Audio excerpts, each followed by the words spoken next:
Alright, today, because I'm going to be installing my pedal set, I thought it would be a good opportunity just to run over the braking system and give a bit of an idea about how that system works, how you can improve it, and also how your brake force gets to the ground, basically through the tyre to slow the car down.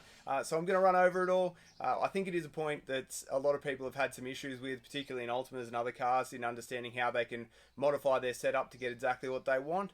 So we're going to have to do a bit of mathematics, but I hope in doing that and using my trusty whiteboard here that it might give people a good understanding of why you might want bigger brakes and why you might want to spend more money on stuff like decent brake pads and certainly look at your pedal setup and your master cylinder sizing and whether you want a brake booster, for example. So look, we'll get into it. You get to see a bit of eye candy, of course, which is great. And hopefully it'll go some way to justifying the differences between why you want to spend money on something like AP Racing or Stop Tech or Brembo's as distinct from just buying whatever turns up on Wish on your social media feed. Anyhow, let's do it.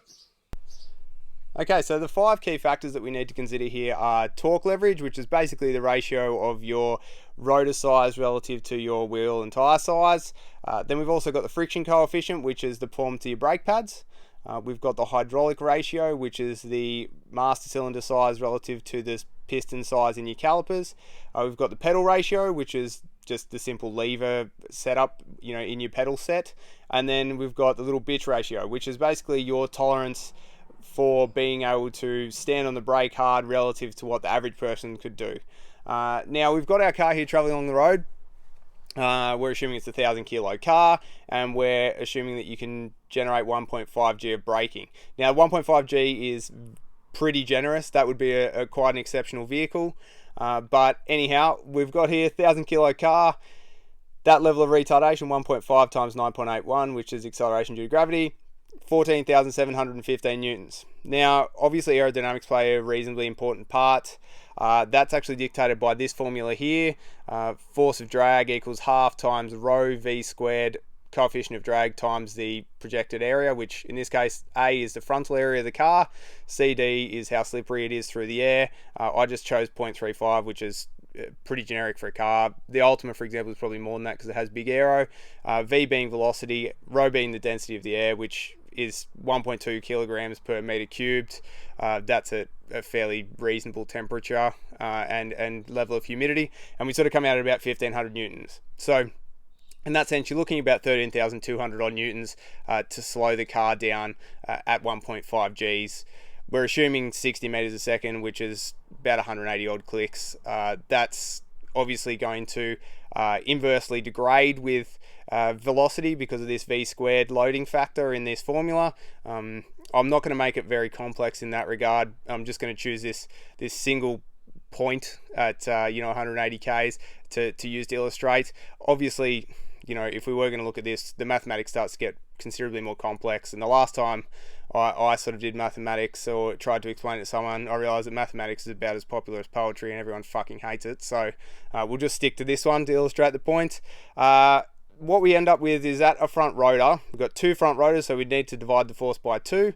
And we're assuming 60% of the braking's done at the front. Obviously that does vary car to car. The Ultima, because it's got so much rear weight in it because of where the motor is situated, or a Porsche GT3, or even something like, say, an X5, will be fairly even front to rear. That's why you'll notice the brake rotors are fairly much the same size front to rear. So we're saying 60% loading towards the front, and then we've got our force required. Obviously, that doesn't take into account aero degradation, as I mentioned, which is important to think about because obviously you're seeing this force of drag, which also means your downforce is diminishing as your speed drops off. So in a really fast aero car, you'll actually see to get maximum braking force, you actually have to ease off the pedal as you slow down. So it's not just as easy as jumping on the brakes in a non-aero car. We haven't considered engine braking, and as I said, coefficient of drags for average car. So we get to our first point, which is torque equals force times distance. It's the same reason that a breaker bar when you're undoing a nut is considerably better than a small spanner. And what we're doing here is basically saying is that the torque applied by the road on the wheel, or tyre in fact, is going to create a torque at the hub. And this is going to be dictated by the distance between the ground and the center of your hub. Obviously bigger wheels like these 19s here, are going to provide a greater amount of torque to the hub than a smaller wheel. So it's actually a disadvantage to go with something that's so large and fancy looking in a lot of cases, depending on obviously the other factors like how much rubber you can get to the road and all these other things. So, you know, we're just looking at it in isolation there, but we'll go with that for the moment. And then the next factor is going to be, sorry about the camera there, the distance between where your rotor's pressure is going to be applied and the center there. And that's sort of the resistive torque that you're providing through the brake caliper, brake caliper to the rotor. So if we go torque equals force times distance, we've got 3,960 newtons, which comes from up here at a specific brake caliper or wheel. And that is going to be multiplied by the distance, which is half the diameter of a 20-inch wheel, which, you know, I've sort of just approximated there. And we end up with 1,006 Newton meters of induced torque at the hub from the wheel or tire. Now if we just assume a 14-inch rotor, which is slightly smaller than these ones because this is from the big brake kit, they look pretty amazing. And we punch it into this force times distance equals torque formula. You would have seen this slightly changed since the previous scene. We're going to have 1,006 Newton meters equals force times the distance. We're suggesting here with a bit of bastardization that you actually apply the force to the rotor from the caliper right at the extremity of the rotor itself, which is not accurate, but it'll suit the purpose anyway. Obviously being radius, so we're dividing by half there. We end up with a force of 5,608 newtons that we need to get rid of. Now, tyre size relative to rotor size is obviously pretty important there. You can see if you have a smaller wheel / tyre relative to the rotor, you're actually going to have a better capability in terms of your brakes dealing with that torque that's applied. Now, you also need to be able to fit brakes within the wheels. So it's really good to have huge rotors, but if you have really tiny wheels, there is going to be a limit to what you can fit. That's part of the reason why you would have seen Porsche 935s back in the day when they were racing. They actually went, I think at Le Mans, to a dual caliper setup, and it wasn't for any advantage in terms of braking capability. You're much better off with a single reliable single point of failure that's really reliable in one brake caliper than it is going to two. But it was just wheel size and tyre selection that dictated that one, and also you're better off with improved unsprung weight by only running one caliper. That's really like a major factor there. Having your suspension deal with weight at the wheel is, for all intents and purposes, as a general rule of thumb, they reckon that you're saving 3 to 4 times the weight that you would save on the car just by saving it as unsprung weight in terms of performance. So pretty important to keep it light there. That's one of the reasons why materials like carbon ceramic brakes are actually really important. It's not because they provide better clamping or torque to resistive torque to the wheel. It's more that they really reduce the unsprung weight. Same reason that you would have seen Bugatti with their latest stuff go to a 3D printed caliper. They can obviously come up with some pretty amazing geometry there to reduce the amount of material in something that's actually quite a heavy piece of gear, you know. So that works quite well. The only other thing which I thought would be quite worthwhile mentioning there in relation to the calipers is obviously these AP Racing big dogs are a pretty nice bit of gear. They're obviously a 6-piston setup, and they're not all the same size pistons, so AP Racing will have to forgive me for pretty much undermining all of their hard work by just considering these for the purpose of this exercise as just one big piston. But you would notice that obviously you're gonna want to sort of maintain a fairly even brake pressure across the pad, and because of the way that you're going to have temperature changes across the rotor and gas degeneration and a whole heap of other things, that you actually don't apply the force at a single point. So we'll leave that there. That's probably a discussion for another day. This is a more typical setup, which is just a sliding carriage and a single piston. What happens is the piston will press against this brake pad that will push into the rotor, and it will by association drag the carrier and push the opposing pad into the rotor. The one thing that you really need to think about when you are working on these ones is these sliding pins in particular here. This is an old caliper off a car that I upgraded the brakes on. Really needed a service. You just need to make sure that you really grease these, because if you don't, then they'll start to bind. You'll end up with uneven pressure on your brake pads, and you'll end up with terrible wear and also overheating certain portions of the pad, and they'll start to fall apart and all that sort of thing. Particularly worth thinking about here is when you think about it, you actually have more rotor surface passing the outside of the pad than you do on the inside. So in terms of wear, you would think that you're going to actually get more wear on the outside than the inside, which is why you have stuff like different piston sizes and monoblock calipers that are machined out of one piece, so there's absolutely no flex, and backing plates that are much stiffer and all these other things. Then there's pad knockoff, and it goes on and goes on. But anyway, we won't get too bogged down on that. Right, so our second point here, which is friction coefficient. Now this is relatively easy to deal with. The force of friction, which is this 5,668 newtons we need to apply, is going to equal the friction coefficient mu, which is 0.45 in this case. We've just used the Ultima RS, which is middle of the road performance pad, multiplied by the force which is acting on the pad and pushing into the rotor. That's force at a normal, which is perpendicular to the surface. You don't need to worry about that too much, other than to know that it comes out of 12,596 newtons, and that's basically the force that those pistons need to be applying on the back of that pad to get it to do what it needs to do. The one thing that you need to look at there is, if you can get a pad that has more bite and works in the temperature range in which you're driving better, you are going to be improving your brake setup. So look, I've got a very good write-up in the comments, a link to it that was compiled by some Lotus nerds that did a really good comparison of performance pads and race pads.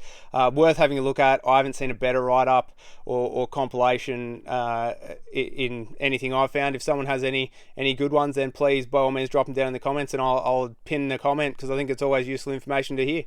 So the third point is hydraulic ratio, which is basically the size of your master cylinder piston relative to your caliper piston, or pistons combined if you're running an AP setup or whatever. Basically the way that we're looking at this is you are going to have an even pressure in your hydraulic system. It's even throughout the system, and pressure equals force divided by area. That's how it works. So if we look at here, which is the caliper side, which is where we came up with our 12,596 newtons that we needed pushing from the hydraulic piston into the caliper or brake pad into the rotor, we've got pressure required equals 12,596 newtons divided by 0.00502. Now that comes from combining all of the 6 pistons up in the AP Racing one, which I got off their website, which is 227mm, 232mm, and 238mm pistons. Obviously, pi r squared is the area of a circle. We've got 2 of them, and I've combined them all up there, and that's what we come up with. We end up with a hydraulic pressure of 2,509 kPa. All well and good. Now, that's also going to be present in the master cylinder, but this is a much smaller cylinder. So, we have a 25mm master cylinder, which, looking at Tilton's information, they tend to range between 22 and 28, so we're just going with 25 in the middle here. I don't know what size mine is at the moment. And if we go, the force equals your pressure divided by your area. Is that right? Force equals your pressure. Let's try it, times your area, so that's actually incorrect. We'll make that an X. Times your area. That makes more sense. We actually come out with 12,301 newtons. Great. So that's the amount of force that we require pushing on our master cylinder to force that hydraulic fluid into the large caliper pistons or piston. Now the way to look at this is this works in the same way that any lever works. You're exchanging distance or travel for the force. So in this sense, what you're doing is, if you have a master cylinder that is 1/10 the size of your caliper piston, you're going to have to make this travel 10 times as far to push the same amount of fluid out of this reservoir into your caliper, but you're also going to have this traveling 1/10 as far to produce 10 times the force. That's just how it works. It's not that hard to sort of conceptualize. Obviously, if we increase the master cylinder size relative to your caliper size, you're going to be increasing the force required here. If you make this smaller, you'll get a lot more travel, but you will get more force at the other end. The one thing that you need to think about here is how that actually affects your pedal travel relative to your ability to actually heel and toe or left foot brake or whatever you need to do in your pedal box. And there is obviously going to be an element of time when you actually get to the point where your pedals on the firewall and you can't push any further, and that's just going to set your maximum braking force. So just one to keep in mind, there is some limitations there actually physically in your car. So if we look over here, which is the fourth point, which is your pedal ratio, 200 newtons, which is about 20 kilos. I'm sure I could be corrected by someone who knows more about biomechanics than I do, but that tends to be about the force that you can repetitively push with your leg without running into ridiculous fatigue, is going to equal the force required divided by your pedal ratio.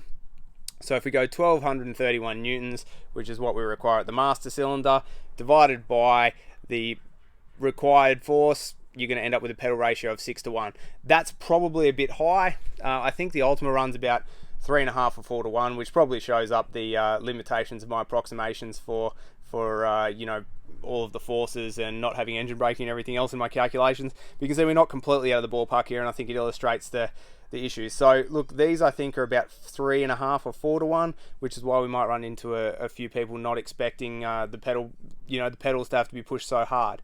Now, the only caveat I would say to that is, which comes back to the little bitch ratio, is that one thing with these cars is they are based on a Group C race car, and the reason that they're not designed to have stuff like brake boosters is brake boosters are basically a vacuum operated assistance to the pedal. I could explain how they work, but they're not actually a very complex piece of equipment. That's either a vacuum pulled from the engine, because when you're decelerating, obviously you're sucking air into the engine and not having any major combustion events, so it's fine to actually restrict the intake, or you can use a vacuum pump. But because of that buffer, you don't get the same feel. So that's why guys in race cars don't like to run brake boosters as much, or they're very careful about the ones that they do run. But also, Group C cars are horribly physical to drive. That's one thing that people don't realize with cars, especially race cars, don't have power steering. You sacrifice a lot of the ease of driving or drivability just for that element of performance and feedback through the wheel, because that means that you can be faster. That is something that's obviously been improved more recently with, you know, the advent of technology. They've made cars easier to drive and more pleasant, even if it comes down to air conditioning in vehicles, which you never used to have in race cars. So just one thing to consider when you do purchase a car, or you drive a car like an Ultima, or even if you pull a brake booster out of, say, I don't care, an MX-5 or something like that, to get some better brake feel, you are going to have, you know, to work a bit harder at the controls. But look, I like it. I think you need to be realistic about those expectations, but it definitely is something to take into account. Right, so having said all those hard-nosed comments about how tough you can be by being able to push on the pedal harder, I have to say that you should have some sort of faith in the factory having sized these things correctly. They've had the benefit of probably using some different size master cylinders and some different calipers and rotor sizes to formulate something that works pretty well and gives you the right tactility and feel through the pedal. If that still isn't working for you, the next step would probably be to look at easy things like brake pad compounds, to see whether there's something that is better and is going to suit your application more reasonably.